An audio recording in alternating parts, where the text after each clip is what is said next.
what charming underclothes you both have. I would like, if I may, to talk about one of the greatest horror, rock and roll musicals of all time. Hold up the DVD. We're talking about the Rocky Horror Picture Show. Oh, yeah. It came out in 1975. It's Fox Studios, but there's a lot behind this movie. We're going to be talking about a lot today. And if you don't know, this is Mary Jane MJ Bozac. She's a great artist. She's a good kid. Does great in school. Nobody's found any of the bodies yet. She hid in her locker. It's all good. Like I said, here's the DVD. We also have the Blu-ray here.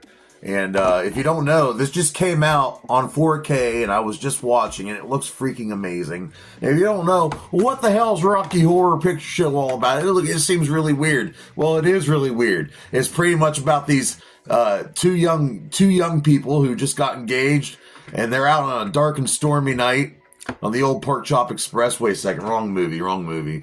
And then they end up, they blow a flat, right? They pass a castle. Well, they decide to stop at that castle, and they meet a hunchback, takes them inside. There's a bunch of transvestites jumping around, dancing. Turns out these people are freaking aliens from another galaxy. I am cutting all this out, just so you know.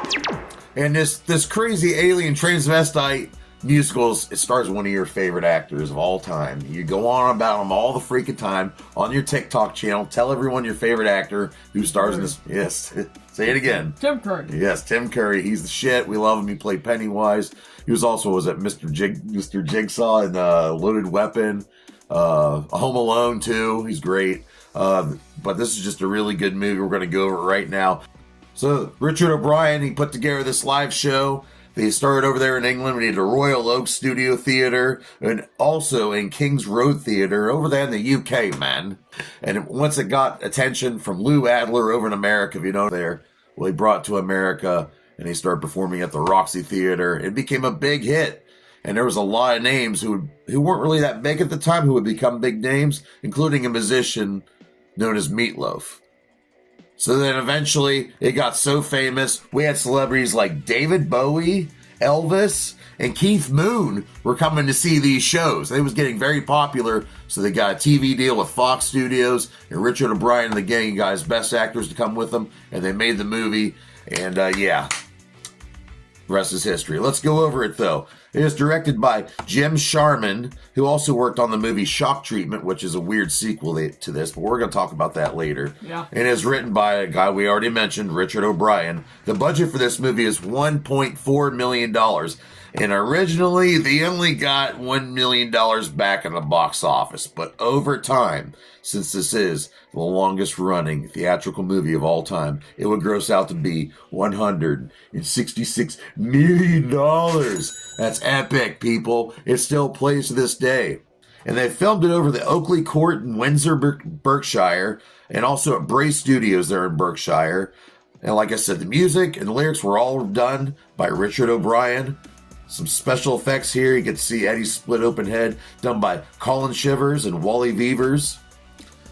And the costumes were done by Sue Blaine. Okay, but who stars in this motherfucker? Well, first of all, we have Charles Gray. He's the criminologist. Peter Henwood would play Rocky. And then playing Eddie, the revived zombie guy in the cooler who's a biker and I guess was Frankenfurter's first experiment, played by Meatloaf. He was very young at the time. And then we have Jonathan Adams playing Dr. Scott. Pretty sure the dude's a Nazi. Yeah, pretty sure. But his nephew is Eddie. Then we have Patricia Quinn playing Magenta. We have Nell Campbell playing Columbia. And let's talk about Brad and Janet. Brad is played by your favorite. Go ahead. Barry Bostwick. Barry Bostwick. And also, Janet is played by Susan Sarandon. Oh. And then we have Richard O'Brien, the guy who wrote the movie, brought this whole thing to life, playing Riff Raff. He's got a hunchback, but at the end, he doesn't have a hunchback. So I like how the first thing he says in the movie, Riff Raff, he just looks at him, they're soaking wet from the rain. He's just like, y'all wet. I just love his voice. Yes, it's raining. Yes, it's raining. And then Tim Curry playing Dr. Frankenfurter, who's like a Dr. Frankenstein gone mad. He wanted to make his creation Rocky just for him. Rocky's going around. Everybody's having sex in this movie, by the way. That's all that's going on. It's just a bunch of sex. There's some really cool rock songs. It's great. Aliens are involved. I recommend you go check it out. But we can't just stop there. We love this movie so much. I've seen it 577 times, people. Okay, 500. I know that's, for real Rocky Horror fans, that's probably little numbers, but to me, that's really big. I earned those. I've been watching it since I was about 16 years old. And this girl here fell in love with it the first time she saw it. Well, actually, she thought the lips were kind of creepy. Yeah, I was like, here's a little story, okay? Yeah, tell them. I was in my room, and I came into your room, and like, this weird menu screen, this man, like, he looked scary looking, and like, where's my dad at? I was like, he's gone. He's nowhere in the house. He never even told me he was leaving. I was outside. Tell them about the conditions on the set for the actors when they filmed this. Well, horrible. Wet, cold, and a lot of drugs. A lot of drugs. Yep. The Transylvanians, they were all different. They made sure every Transylvanian looked very different. You have really small ones, really tall ones. You got ones of all colors. It's pretty cool how they did that. But I guess they partied hard. I mean, those people partied hard the entire time. Yeah, Barry Bostwick, he never saw drugs, but he knew they were there. He knew they were there. He's never invited. Everybody treated him like the character, like he's just a straight guy that never did anything bad in his life, and they just kind of treat him like that as a person too. I think that's hilarious. Like I said, this was a big bust in the theater at first. Didn't make that much money, but then guess what they started doing? Tim Deegan got the idea to start doing midnight showings. Yeah, and what happened with that? What happens at these midnight showings? Tell them. Well, the same people would keep coming to these shows over and over and over again, and then it started to grow. The community started to grow. Like people started dressing up like their favorite characters. Yeah, throwing rice at the screen. Yeah, the props, and would they throw bread too? Yeah, and like people would walk up to the screen and just act it out too. Yeah, then there'd be dancing in front of the screen. People would yell. Anytime Barry Bostwick would say, "Oh, hello, Brad Majors," everyone would go, "Asshole!" Okay, so there's also a sequel that came out. I don't think it's that good, but it's called Shock Treatment. Yeah, Shock Treatment. Yeah.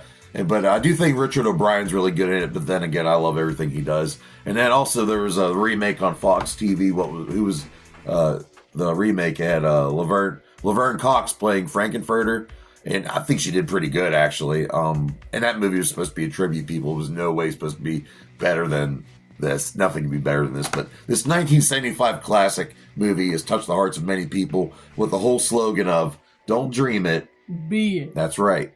So it's about, if you're weird, you'll be accepted here. If you're a little off in the head, you'll be accepted here. If you like to dance, stay up all night, party, you'll be accepted here.